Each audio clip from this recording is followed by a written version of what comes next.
Go to hunteravalon.net and get a brand new Honest Bear graphic tee or hoodie, available for a limited time only. You won't want to miss out. What's up, everybody? Welcome to Cooking with Hunter. Today I will be teaching all of you aspiring chefs how to make a soy boy. The first thing we need is a pan, and we have to fill it with lukewarm water.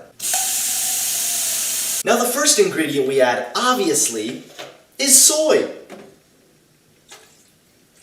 Next we need just a dash of insecurity and a small little pinch of self-hatred. Next we add in a half cup of loving uncle. Next we need just a drop of caffeine. After all, it needs to be woke. Finally, a splash of box wine. And a rather large dose of estrogen. Simply leave on the stove for however long a woman says, and you're done. Let's go ahead and see how this turned out. I'm Matt Lieb, and I'm talking about why it's okay to be white, but it's okay to be white is not okay. Perfect! Hey there everyone, it's your favorite megalomaniac Hunter Avalon here, and welcome to another video. Here's a riddle for you guys. Are you white? Do you think it's okay to exist as your current self?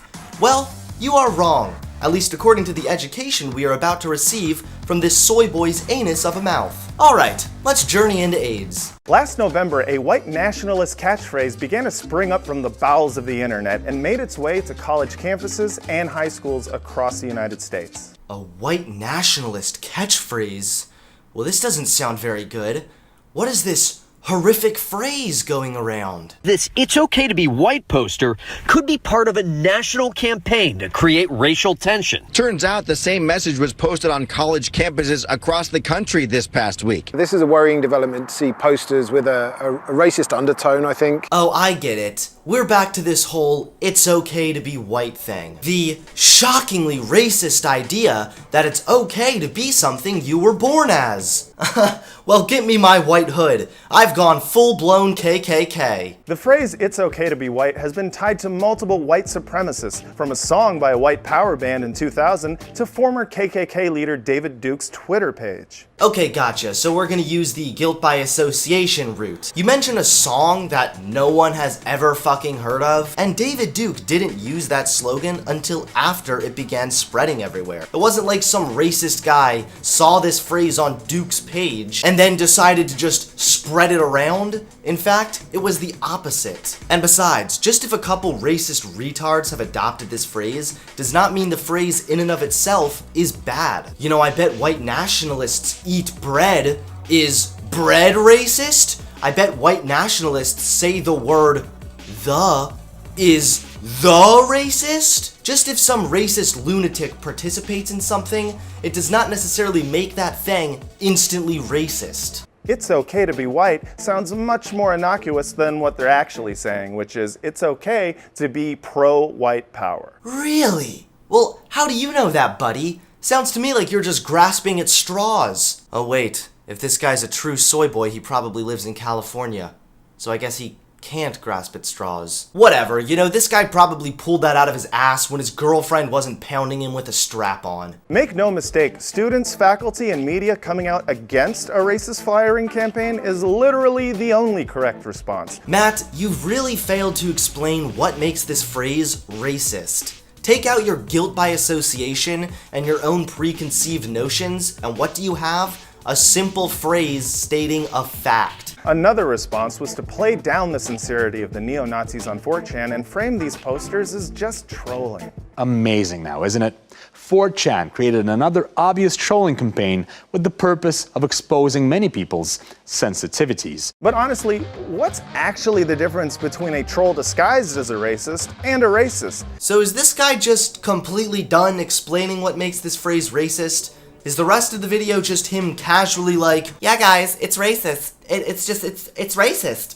Because I said so. And finally, these posters originated from 4chan, yes, to troll. and to expose the left's visceral hatred for white people. And guess what, buddy boy? It worked. The trolls who made these posters have not been proven racist. The only thing you can prove is that a poster exists with a simple fact on it. But you need to come along with your woke liberal politics and assumptions and twist this into something that it's not. Why? Because you hate white people. It's the height of white privilege to see someone posting white nationalist propaganda and be like, now wait a minute, maybe he's just joshing us. Nah, f him. And you know what? F Josh too. Was that supposed to be funny? Someone offers a reasonable argument, like, maybe this is just trolling. Maybe we shouldn't take this too seriously. And what does Mr. Cuck have to say? White privilege! Because some of the posters' placements weren't exactly passive-aggressive, but overtly racist, like being put over a Black Lives Matter sign, and oh hey, with an image of Trump on it. Yeah, how is the phrase Black Lives Matter really any different than it's okay to be white? They're both stating a fact, they're both about race, the only difference is that one is politically correct and one is not. I'd be hard-pressed to call this racist. Someone put a poster over another poster. Big deal. And honestly, with the way the world is today, I think there's a much greater need for the "it's okay to be white" phrase than the Black Lives Matter phrase. Or the banner that was hung in Washington State. Caught on video, a group hanging a banner that reads, "It's okay to be white," right next to a sign remembering Ethiopian immigrants murdered by white supremacists back in 1998. Oh my God, stop being so sensitive. They're just trolling. Now, I will give you that. That is certainly disrespectful and extremely uncalled for. But you know what? Criticize the idiots hanging the poster, not necessarily what the poster says in this case. And again, just if some morons decided to hang the poster in a bad place does not mean the poster or the message the poster is conveying is evil and racist. In 2016, Micah Xavier Johnson ambushed and fired on a group of cops, killing 5 police officers. He stated he wanted to kill white people, especially white cops. If someone hung a Black Lives Matter poster over the graves of these cops, would you claim that the message, Black Lives Matter, is now evil, wrong, and racist? Of course not. It is okay to be white. It is not okay to vandalize property regardless of what the sign says. Despite that, to one of the people responsible for actually putting up the flyers, there are 2 ways to look at it. One is just at face value,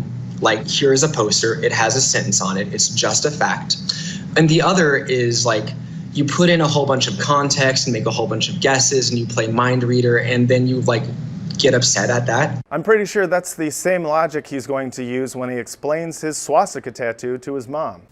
Just love the logic there. Anyone who thinks it's okay to be white is instantly a Nazi. Matt, this is why your wife left you. It's kind of an interesting defense though. If you have no understanding of history or power and remove all context from pro-white sentiment, then sure, maybe it's not hateful. Here's the problem with your argument. First of all, the poster is meant to be taken at face value. And secondly, the only person adding history, power, and pro-white sentiment is you. You lack the ability to differentiate between, yeah, being white isn't bad, and being white is the best of all. The poster is not hateful. You're adding your woke politics to this. You're adding some unknown context to this. And in the petri dish that the extreme right lives in, devoid of history or context, having white pride is harmless, reverse racism is real, and Black History Month is 28 days of oppression. I really love how he lumps some pretty common conservative beliefs in with the extreme right. Let's go through this. First of all, having white pride is neither harmful or harmless. It's just retarded. Why on earth be proud of something you didn't earn or achieve? Secondly, nice try, goatee, but believing reverse racism exists is not some extreme right idea. It's really the basic idea that everyone is equal. Therefore, everyone has the ability to be racist. I'd like to ask this pretentious little prick, what is racism? I'd argue that in many ways, it's a verb. It takes action to think a racist way, and especially behave in a racist way. So isn't it just a little bit racist to suggest that someone cannot think a certain way? They cannot feel a certain way. They can't even act a certain way, simply because of their skin color. And lastly, no one thinks Black History Month is a month of oppression. That's a complete and total straw man, so fuck off back to your manicure. Which is why, in their minds, even a class that studies racism is in and of itself racist.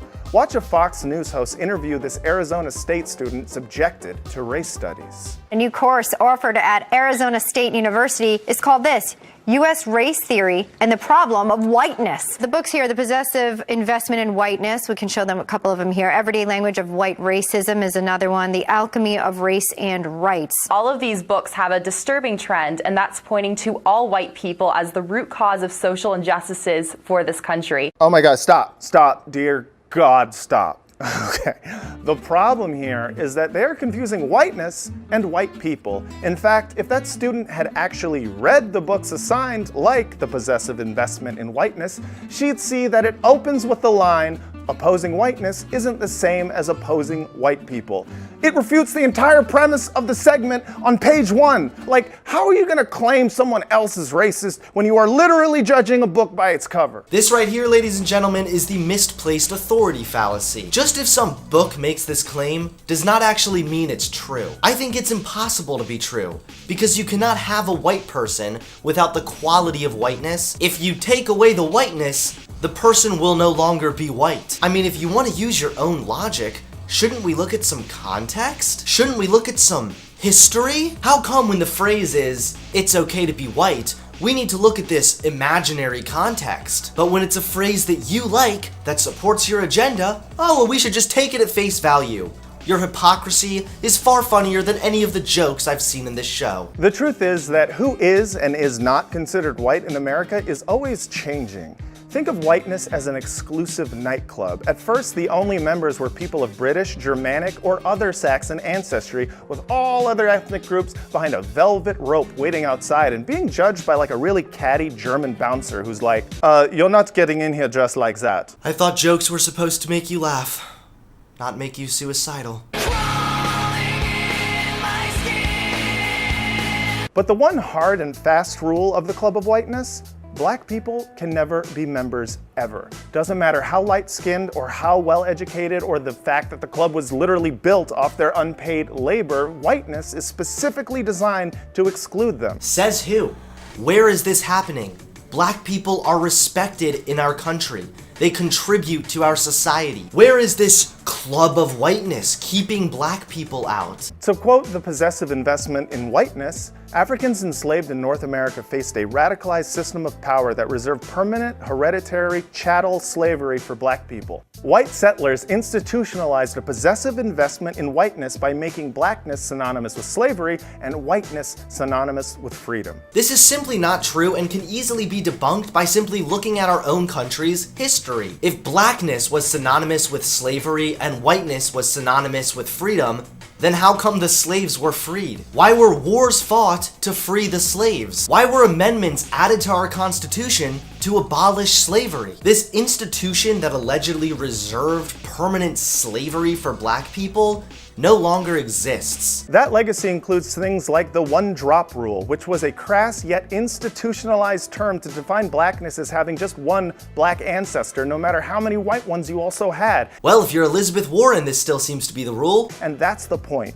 Whiteness only exists in opposition to blackness. It's a power structure. It's the top rung in a system of racial subordination. But really, we're gonna bring up some decade-old law as proof of something? I'd say try again, but then I'd be sounding like your uncle. Also, what does this have to do with the "it's okay to be white" posters? You claim whiteness exists to oppose black people, as if these posters originated to oppose black people, but you also said whiteness is not the same as white people. The posters say it's okay to be white, as in white people. So if whiteness and white people are different by your own admission, how does this make any sense? See, this is why it's important to view pro-white groups through the lens of history. And throughout history, pro-white groups have always bubbled up as a racist, reactionary response to black advancement. Reconstruction was immediately met with the founding of the KKK. Calls for black power in the 60s were immediately met with calls for white power. Shouts of Black Lives Matter were immediately met with shouts of All Lives Matter. And the election of Barack Obama was met with the election of a guy who said he could prove Obama was a Muslim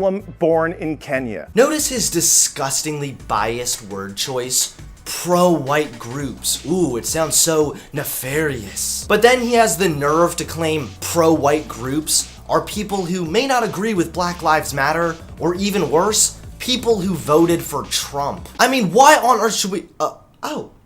Well, we appear to have a visitor.